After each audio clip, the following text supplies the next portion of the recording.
네, 월요일 오후장 성공투자 오후 증시의 정윤성입니다. 한 주의 시장, 일단 오늘은 종목들의 흐름을 먼저 보자면 뉴딜과 소부장 같이 원래 가던 종목도 계속 가고 여기에 그동안 못 갔었던 지수 관련 대형주들도 모처럼 외국인의 매수가 유입되면서 가는 종목과 못 갔던 종목이 함께 오르고 있는 시장입니다. 오늘 코스피 지수 내내 1% 넘는 상승 탄력적인 견조한 움직임을 보이면서 일단 외국인의 매수가 유입되는 코스피 시장이 오늘은 확실히 코스닥 시장보다는 조금 더 지수 탄력을 받아가고 있습니다. 한 주의 시작 일단 지수도 종목도 견조한 흐름을 보이고 있는 가운데 한 주의 포인트 주주의 세계로 보다 자세하게 잡아보도록 하겠습니다. 월요일장은 유안타증권 부천지점의 박현상 차장과 함께합니다. 어서 오세요. 안녕하세요. 네, 자 오늘 날씨는 좀 꾸물꾸물한데 시장은 그래도 분위기가 좋습니다. 분위기 먼저 좋네요. 주주의 세계 첫 번째 이슈를 통해서 이야기를 나눠볼게요. 오늘 종목들, 특징적인 종목들 보면 확실히 코로나 치료제에 대한 훈풍이 오늘 시장의 상승을 이끌어주고 있기 때문에 치료제뿐만이 아니라 오늘 그런 정부 정책 관련한 뉴딜 관련한 종목들도 굉장히 견조한 흐름을 보이고 있어요. 그래서 이 지금 외국인의 매수로 인해서 종목들의 움직임이 조금 더 이어질 수 있을지 시장 방향부터 생각보다 강한 시장의 이 훈풍이 이번 주 계속 상승을 좀 이끌어줄 수 있을까요? 최근 시장에서 포인트는 2200포인트를 뚫을 것이냐라는 거거든요. 이게 오늘 좀 힌트를 얻은 게 지금 외국인이 990억 정도 들어오고 있는 상황인데 네. 지수가 35포인트 뜬단 말이에요. 근데 종목들을 봤을 때 최근에 움직이지 않았었던 지수 관련 대형주들이 밑에 권에서 첫 양봉이 나오고 있고 네. 그러면은 이번 주 일정을 봤을 때는 외국인들이 한 2번 정도만 더 들어오게 되면 2200포인트는 이번엔 넘을 수 있을 것 같다라는 긍정론으로 먼저 말씀을 좀 드리겠고요. 시장이 생각보다 강하죠. 이 정도면 꽤 강한 겁니다. 예. 맞아요. 그리고 뭐 이제 뉴딜 정책 발표는 좀 이따 말씀을 드리기로 하고 이번 주 17일에서 18일 날이 유럽의 ECB 통화정책 회의가 있어요. 일정들 몇몇 좀 네네. 같이 살펴볼까요? 그러면 지금 뉴딜 정책이 내일 발표가 되고 22 통화정책회의 그리고 EU 정상회담 그 한국은행 금통위까지 이번 주 좀 그래도 굵직한 통화정책 회의들이 있어요. 뭐 뉴딜 정책에 내일 원래 오늘이었는데 내일 발표하기로 연기가 네. 된 거고요. 일단 16일 날 이제 금통위원회 같은 경우는 아마도 이번에는 동결될 확률이 좀 높다라는 시각이 매우 지배적입니다. 네. 그렇기 때문에 일단 기본적으로 동결이라는 시각이 지배적이면은 시장에 미치는 영향은 일단 제한적일 수밖에 없다. 네. 이것 때문에 시장이 빠지거나 뭐 이럴 확률은 적다라고 말씀드리겠고요. 아까 좀 일정 다시 한번 보면서 좀 말씀드리자면은 그다음 일정이 이제 그 ECB 통화정책 회의가 있는데요. EU 네. 정상회담까지 같이 있는데 이 핵심은 이거예요. 공동기금에 대한 부분을 장기 예산안 관련해서 논의를 하겠는데 네. 이것이 통과될 것이 아닐 것이냐 이런 부분이거든요. 그러니까 시장의 일각 시각은 이거예요.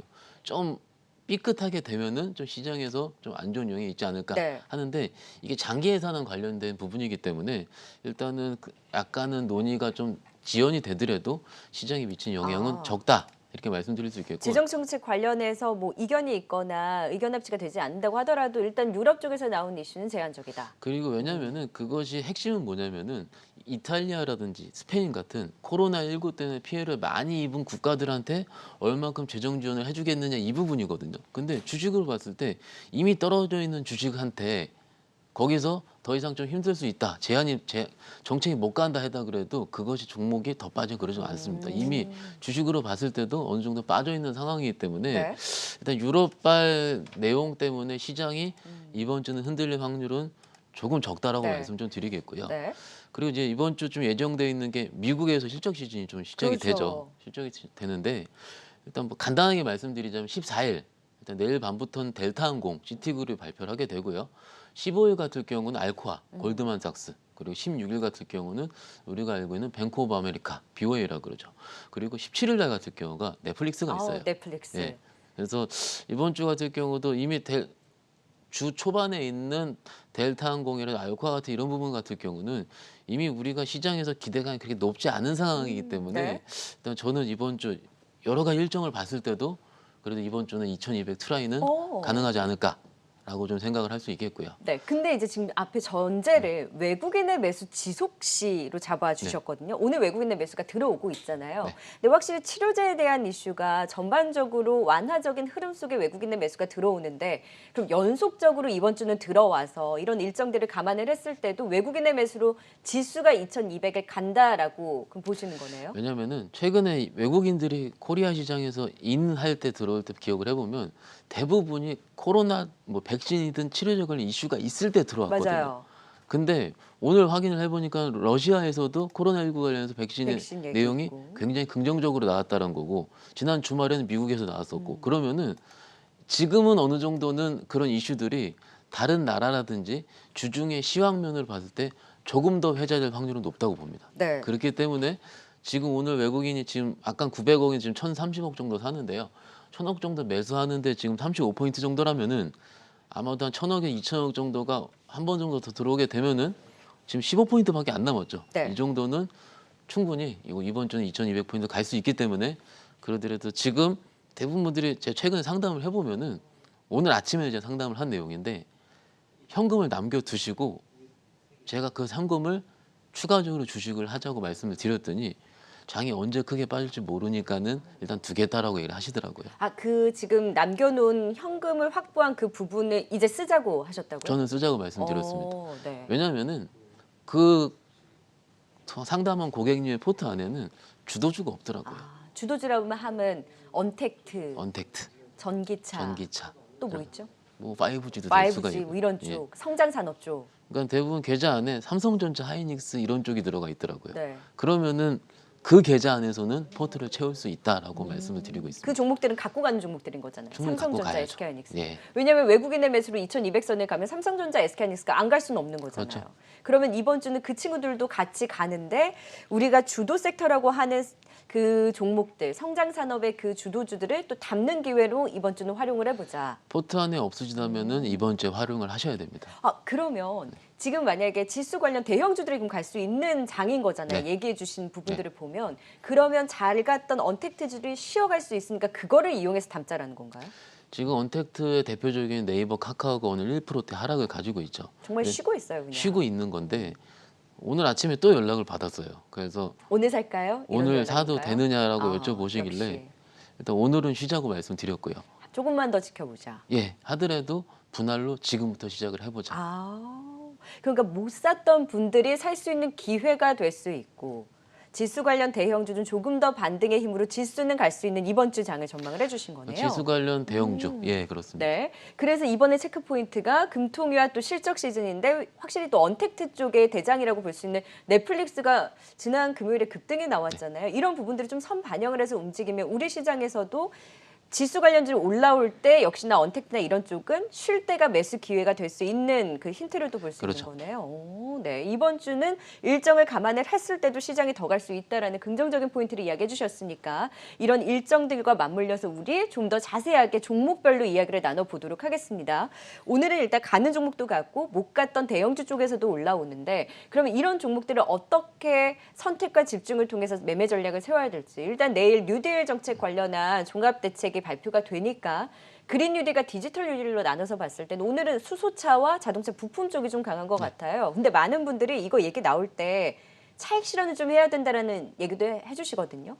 그럼 좀 나눠서 여기서도 섹터가 많잖아요. 일단 수소차 같은 경우는 진짜 주식과 진짜가 아닌 주식을 나눠야 할 때가 왔다라고 생각을 하고 있고요. 네. 진짜가 아닌 주식이라 함은 일단은 뭐 어떤 종목을 말씀드리기 좀 그렇긴 하지만은 시가총액이 작아서 테마성을 움직이는 주식들은 일단 이번 기회를 이용해서 오늘이나 내일 오전까지 매도하실 필요가 있다고 생각하고 있고요. 테마라고 하면 여기서 그럼 어떤 종목이에요? 수소차 중에서 시가총액이 1,000억 언더 있는 종목들이라든지 그런 종목들은 조금은 지금 테마성을 이용해서 좀 매도를 하는 게 나을 것 같고 네. 제가 지지난주에 수소차 말씀드리면서 말씀드린 부분은 연료전지 쪽은 좀 길게 봐야 된다고 말씀드렸는데 네. 연료전지 쪽의 핵심은 SPO셀이랑 두산 피어셀 정도 말씀드릴 수 있겠고요. 네. 이쪽은 계속 갖고 가는 친구들. 그 정도는 갖고 가자라고 네. 말씀드리고 그리고 수소차에 대한 분이 계속 나오게 되면은 니콜라가 올랐을 때 쫓아가는 주식이 있어요. 그거는 하나솔루션. 그렇죠. 이런 종목 같은 경우도 어느 정도 길게 들고 가자 이렇게 말씀을 드리는 중이고 네. 그리고 기타 풍력이라든지 그런 종목들 같은 경우는 일단 지금은 어느 정도 차익 실현 기회를 지금 생각해야 될 때가 아닐까라고 말씀드릴 수 있어요. 네. 왜냐하면은 실적이 받침이 되는 것보다는 조금 속도가 빠르다는 느낌이 좀 들고 있고요. 경험적으로 시총이 작은 종목들 같은 경우는 일단은 대부분 재료가 소멸하는 그날 거의 꼭지였던 점을 봤을 때는 그 오늘 내일 중에 팔아야 되는 거네요. 만약에 그 어떤 이벤트 때문에 저희가 그 발표가 내일로 미뤄진 건데 만약에 미뤄지지 않았으면 오늘 음봉이 나오지도 않았을까라는 생각이 좀 들어요. 네. 그렇기 때문에 오늘 그런 이벤트적인 측면을 활용을 해가지고 일단은 수익 실현을 조금씩 네. 하시는 게 어떨까 이렇게 말씀드리고 드릴 수 있습니다. 네. 자동차 부품 쪽에서는 오늘 세종공업이 상한가고요. 네네. 덕양산업, 오늘 뭐 SL 이런 종목들 그리고 오늘 현대위아까지 10% 급등인데 자동차 부품단에서도 최근에 친환경 쪽 모멘텀이 나오면서 그린 뉴딜 관련주로 엮이잖아요. 이쪽도 일단 테마인가요? 혹시 후속 주자라고 보면 될 것 같은데 시장에서는 새로운 종목들을 찾고 있는데 대선 자동차 부품주가 눈에 띄게 된 거죠. 네. 그래서 오늘 처음 근데 약간은 좀 기존의 다른 종목이랑 틀리게 말씀드리는 이유가 뭐냐면은 기본적으로 테마가 처음 붙을 것 같을 경우는 적어도 2, 3일 정도의 연속성은 있거든요. 네. 그래서 세종문과 같은 경우 오늘 첫 상한가가 나온 거잖아요. 그러면은 세종문과 같은 경우는 적어도 내일이나 모레까지 음봉이 뜨기 전까지는 지금 보유해야 될 시기가 맞아요. 네. 하지만 근데 이미 세종공업이 제가 몇 년 동안 매매해 보면서 상한가 친 적을 몇 년 동안 처음 봤거든요, 솔직히. 그러면은 그렇게 상한가 치는 종목들이 굳이 아닌 상황이기 때문에 지금 상한가를 이용해서 내일 갭 상승을 했는데 굳이 쫓아갈 필요는 없다라는 거고요.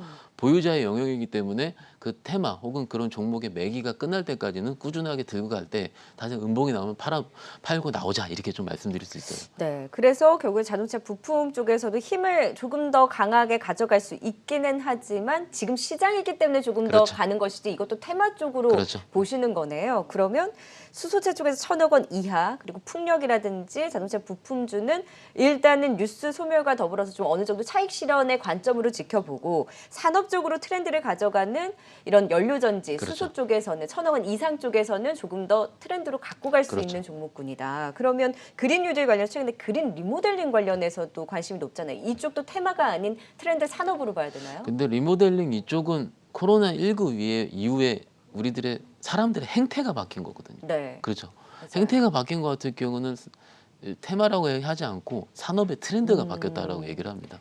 그렇기 때문에 그쪽 같은 경우는 이미 실적이 작년 대비해서 오르고 있는 중이거든요. 네. 1분기 실적이 이미 확인이 되고 있기 때문에 그쪽은 조금 더 좀 상승을 만끽하시면 어떨까 싶고요. 네. 일단 지금 걱정되는 게 코로나 치료제 관련 이쪽이거든요. 맞아요. 예, 치료제 관련 같은 경우가 지금 오늘 좀 확인을 했는데 시노펙스가 혈장 치료제 관련주로 엮이면서 갑자기 이게 오르고 있고 멤브레인 그 기술 예. 때문에. 네. 그러면은 이게 시장에서도 그런 종목을 찾다가 오르긴 한 것 같은데 뭐 이제 수처리 관련주도 있고 여러 가지 테마들이 섞여 있는 거거든요. 그런 종목들을 지금 막 20% 이상, 30%대 쫓아잡는 거는 아직은 좀 부담이 있다고 말씀드릴 수 있겠고요. 네. 지금은 어찌됐든 뭐 내일 대통령이 직접 그런 종목이 아니고 내용을 발표하기 때문에 그 어느 산업의 테마보다 가장 강력할 때입니다. 네. 근데 우리가 주식을 해야 될 때 기억을 해보면 주식에서 좀 떠나야 될 때는요. 그런 이슈들이 가장 강력할 때 일부 차익 실현하고 나오면은 그것만큼 마음이 편할 수가 없어요. 그래서 한 발 뒤로 물러설 때도 있기 때문에 뭐 내일 일단 시세를 보시겠다는 투자자분도 있긴 있지만은 저라면은 일단 테마성에 대한 부분은 일부 줄이겠다 이렇게 결론적으로 말씀드릴 수 있습니다. 그럼 코로나 치료제도 일단 좀 테마성으로 보시는 거네요. 렘데시브르의 훈풍으로 오늘 또 오름세를 보이고 있기는 한데. 오늘이 두 군데인데 렘데시브랑 혈장 치료제 이 두 개 맞아요. 이런 쪽인데요. 녹십자 쪽, 녹십자도 많이 오르죠. 신풍제약. 근데 이쪽이 최근에 그런 이슈가 나왔다가 이슈가 사라졌을 때도 테마가 꺾이지 않았거든요. 종목 네. 시세가. 그러면은 크게 시세가 붙어 있다는 얘기예요. 그래서 이런 종목들이 매매를 할 때는 추세 매매입니다. 추세가 꺾이지 않는 예. 한 일단 들고 가는. 예.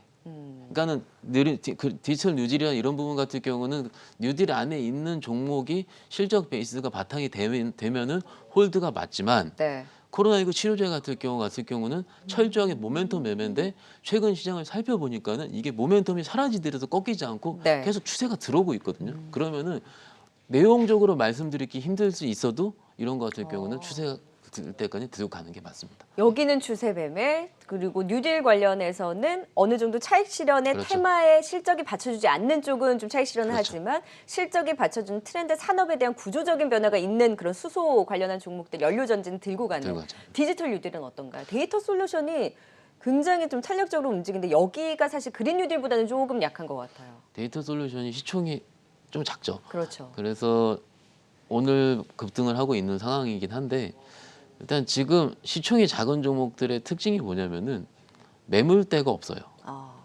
그러니까 매물대가 없다는 얘기는 거래가 들어오지 않았을 때 비자발적으로 내가 팔질 못한다는 얘기입니다. 그러니까는 거래가 들어올 때 일정 물량을 줄이는 것도 매매 일종의 팁이라 말씀드릴 수 있겠고 네. 그리고 이제 다른 디지털 뉴딜 관련해서 데이터 관련 종목 같은 게 지금 안 움직이고 있거든요. 네. 오히려 그런 시기를 이용해서 그런 종목들로 차근차근 포트를 옮길 필요도 있다 생각하고 있습니다. 우리가 그런 대표적인 종목 얘기하는 게 더존비존 같은 그렇죠. 종목이잖아요. 예, 안 맞- 움직이고 있는. 그렇죠. 오히려 그런 쪽을 공략하는 것이 맞습니다. 더 낫다. 역시 데이터 솔루션과 같은 그런 종목들은 많은 분들이 이제 테마성으로 움직인다라는 부분은 오픈 베이스 이런 종목들 다 있잖아요. 알고 계시죠. 그렇죠. 그런 종목들은 적절히 차익 실현을 하고 오히려 움직이지 않는 정말 디지털 뉴딜에 직접적인 수혜가 있는 삼성 SDS도 이런 쪽으로 볼 수 맞습니다. 있나요? 예. 그러니까 그런 쪽을 오히려 공략하는 것이 더 낫다라는 오늘의 강세 업종에 대한 전략을 세워주셨습니다. 오늘 가는 종목 안에서의 전략을 세워봤다면 오늘은 외국인 매수 유입되면서 은행도 오르고 그렇죠. 증권도 오르고 화학도 오르고 자동차, 완성차도 오르는데 완성차는 근데 이 정책으로 봐야 되나요? 외국인의 매수로 인한 소외 업종의 반등으로 봐야 되나요? 저는 외국인 매수에 대한 부분으로 생각하고요. 더 크다. 네. 최근 한 달 동안에 현대차 오르는 날을 봤을 때는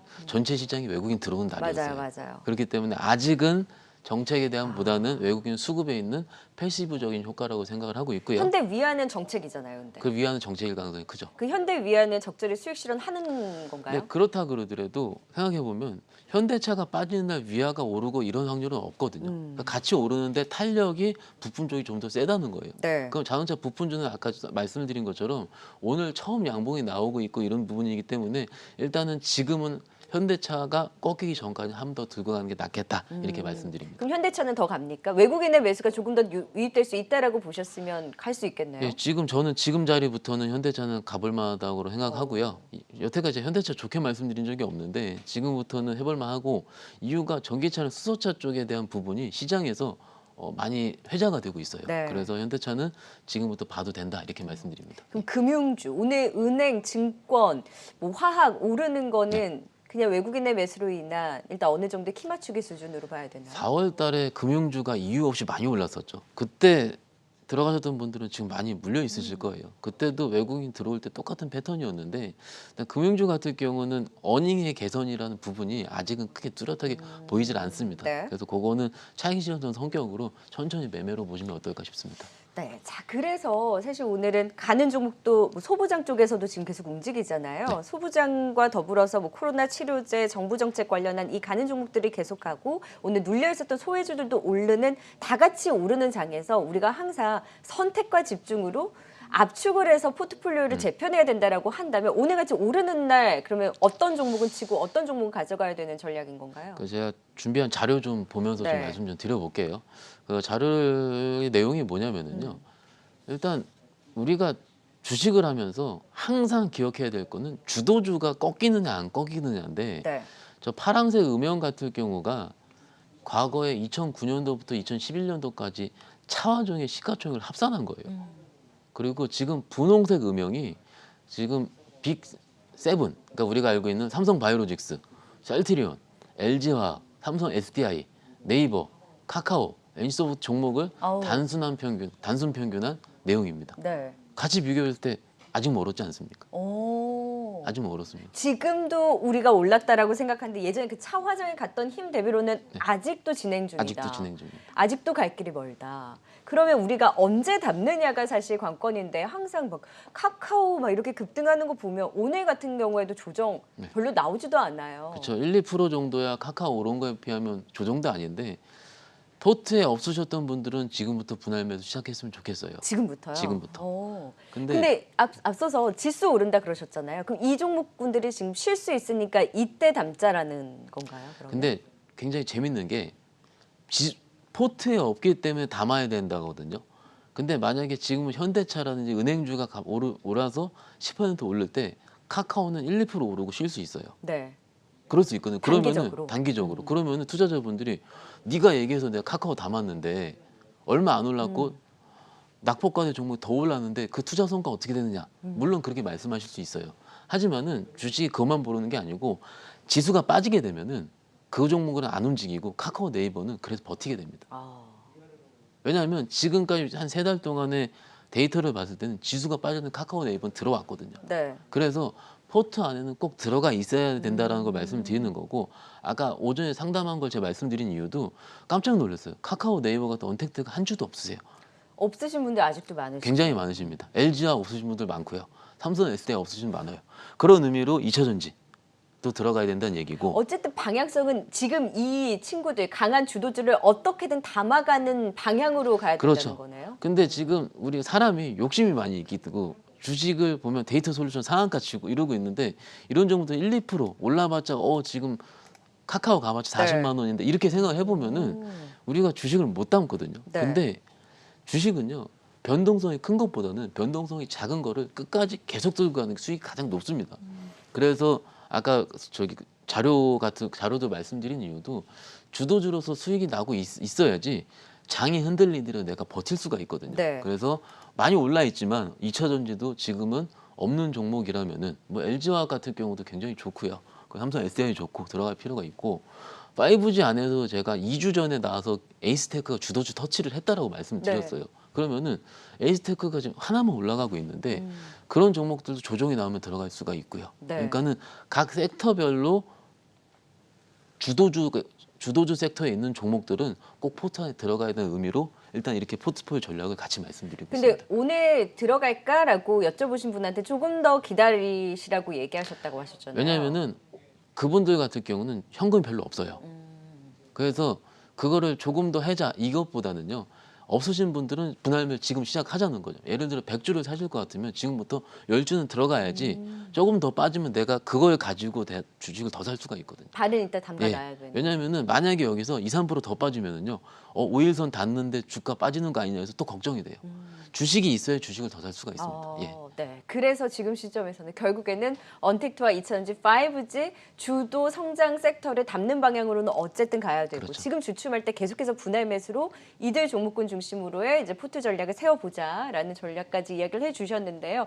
그 안에서 우리가 오늘의 종목픽으로 또 압축을 해본다면 어떤 종목 갖고 오셨을까요? 일단 네이버 카카오는 아니고요. 그래도 KINX라는 종목 가지고 와봤습니다. 우리 트래픽의 그렇죠. 수혜주. 일단 최근에 시장을 보면은 데이터 클라우드 쪽 빼놓고는 코로나19 수혜는 다 올랐어요. 그리고 지난주 기준으로 우리 시간에서 말씀드렸다시피 결제주가 안 올랐었는데 사이버 결제가 신고가가 난 거죠. 그리고 나서 결제주 예. 갔어요. 너무 잘 잡아주셨죠. 그럼 안 간 거는 데이터 쪽 하나밖에 없습니다. 그래서 KNX 같은 경우가 인터넷 인프라 전문 기업이죠. 그래서 우리가 IDC라 그러는데 인터넷 데이터 센터 전산 장비 같은 경우가 원활하게 운영될 수 있도록 뭐 인프라 환경 구축하는데 지금 저기 KNX 기준으로 한 6개 정도밖에 없는데요. 데이터 센터 같은 경우가 상업용 데이터 센터 비중이 19년도 기준으로 27%밖에 되질 않습니다. 그러면은 앞으로 데이터 센터 비중도 굉장히 높아질 가능성이 크고 지금 퍼 기준으로 한 13배에서 15배 정도 나오는 상황이거든요. 네. 근데 지금 상황에서 15배 정도면 싼 거죠. 이런 성장성 있는 섹터 같은 경우는 충분히 갈 가능성이 크다라고 말씀드리고요. 일단 정거점 부분까지 충분히 갈 수가 있기 때문에 지금 입장에서는 KNX 오르지 않은 코로나19 관련주로 충분히 들어갈 수 있다 말씀드릴 수 있겠습니다. 제가 앞서서 관심주들 크리넬 사이언스 연일 신고가고요. 동화기업 그때 이야기해 주시고 나서 뭐 바로 급등 나왔었고요. 그리고 동진 세미캠까지 굉장히 지금 호조를 보이고 있는 가운데 오늘 또 지금 시점에서 못 올랐던 KINX 다시 한번 지켜보자라는 의견을 주셨고 목표가 어디까지 잡아주셨나요? 정거점 부분까지는 볼 수 있습니다. 7,200원 선까지 네, KINX 72,000원. 72,000원에 네, 네. 죄송합니다. 72,000원 선까지 KINX 지켜볼 수 있겠다. 네, 또 오늘 종목 픽으로 꼽아 주셨습니다. 네, 주주의 세계 통해서 또 월요일장에 대한 포인트 자세하게 잡아 주셨어요. 지금까지 유한타증권 박현상 차장과 이야기 나눠봤습니다. 고맙습니다. 감사합니다.